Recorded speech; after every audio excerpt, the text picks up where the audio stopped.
Of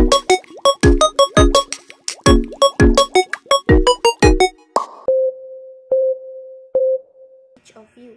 This video is all about benefits of multimedia and ICT in the 21st century.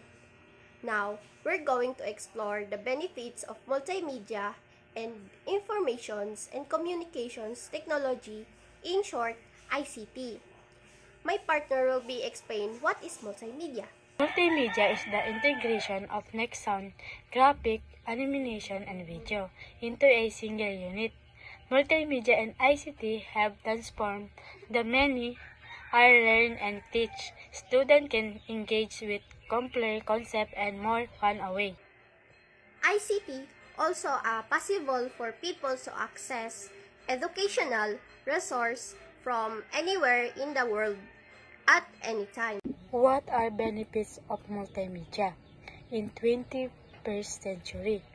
Multimedia give both teacher and student comprehensive access, educational resources that many help in understanding, and 21st through multimedia, student can learn more about the world without having to travel so far.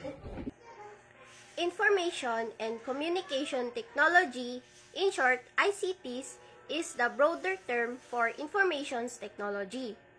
In short, IT. Wireless network, all phones, computers, software, and middleware, video, conferencing. ICT is a better and quicker ways for people to interact, network, seek help, gain access to inform, and learn. Thank you for watching our videos. This is our end of our vlog. Please like and click the subscribe button, and don't forget to click the bell.